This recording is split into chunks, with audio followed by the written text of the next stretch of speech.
Hello नमस्कार सर्वांना।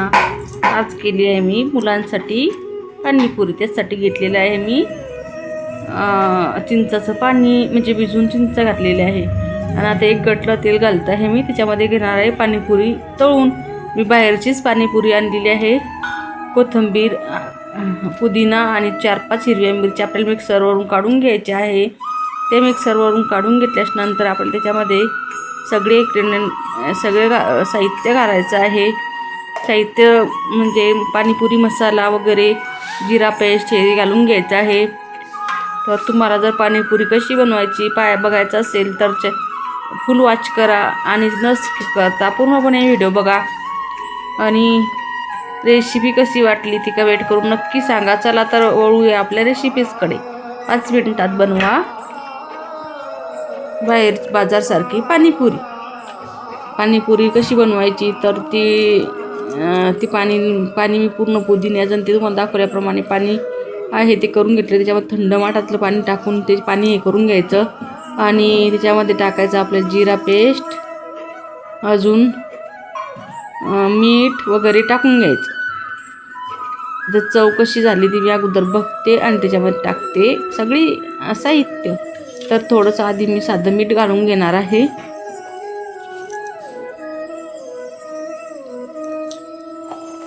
साधं मीठ झालं की त्याच्यामध्ये घालणार आहोत काळं मीठ आणि त्याने बाजारसारखी चविष्ट पाणीपुरी आपली बनते। आणि नंतर घालणार आहे जिरा पेस्ट। जिरा पेस्ट टाकली की खूप छान पाणीपुरी बनते।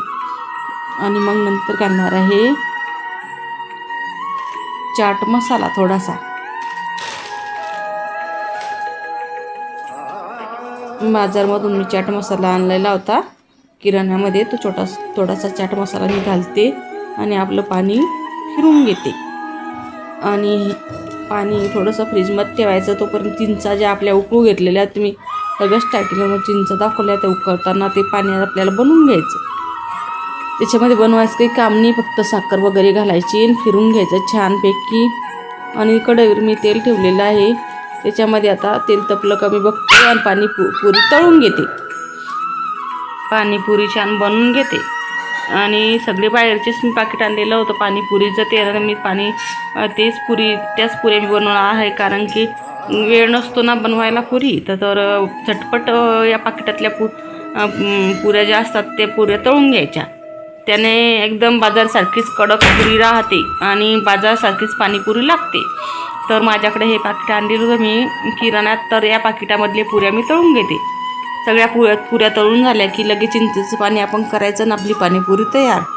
बऱ्याच वेळेस मी रवा आणि आट्याचं पण पुऱ्या केल्या, ते थोड्याशाच कडक होतात, कारण की आपल्याला त्या लोकांच्या सारख्या पुऱ्या आपल्या कडक होत नाही। त्याच्यामुळे मी ठरवलं आहे की आता फक्त पाणी वगैरेच आपल्या घरी बनवायचं, पुरी वगैरे पाकिटचीच करायची। बाहेरचं पाणी कसं असतं काय असतं त्याच्यापेक्षा घरच्या पाण्याची छान पाणीपुरी बनते आणि आपण काळजी घेतो पाणीपुरी करताना। बाहेरचे जे लोक हे असतात ते कोणतं तेल वगैरे वापरतात ते आपल्याला माहीत नसतं, त्याच्यामुळे मी घरीच पाणीपुरी बनवते। तुम्हालाही वाटलं पाणीपुरी बनवा तर तुम्ही अशीच पाणीपुरी ट्राय करा। आणि रेसिपी कशी वाटली, थोडी युजफुल वाटली असेल तर चॅनलला सबस्क्राईब करा। अशा प्रकारे ह्या पुऱ्या खूप छान फुगतात, त्याला काही हे लागत नाही। थोडासा मिडियम फ्लेमवर ह्या पुऱ्या छान फुगतात आणि थोडासाही गॅस जास्त झाला का त्याला शेक जास्त लागला त्या पुऱ्या लाल बनतात। जर तुम्हाला वाटत असेल की लाल पुऱ्या बनू नाही तर मिडियम फ्लेमवर ह्या पुऱ्या तळाव्या। अशा प्रकारे हे बघा, बघू शकता आज मी असाच चालम नाश्ता केला। माझे मिस्टर घरी नव्हते तर चुरमाही केला आणि पाणीपुरीही केली। मुलांचं त्यानंच पोट भरून गेलं। मुलांना असं काहीतरी रोज भाजी पोळी खाऊन बोर झाले, त्याच्यामुळं म्हटलं काहीतरी वेगळं करून द्या। शनिवार रविवार आला किंवा सुट्टीचा दिवस आला की मी त्यांना वेगळं काहीतरी करून देते। माझ्याही मुलांना पाणीपुरी आवडती आणि चुरमा वगैरे आवडतं।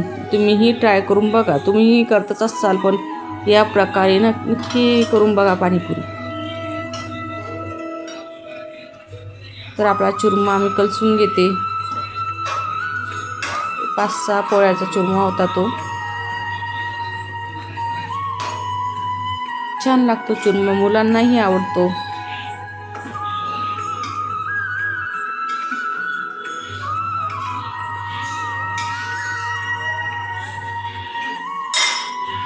चार कोथिंबीर वगैरे टाकून द्यायचे, त्याच्यामध्ये शेंगदाणे वगैरे टाकायचे.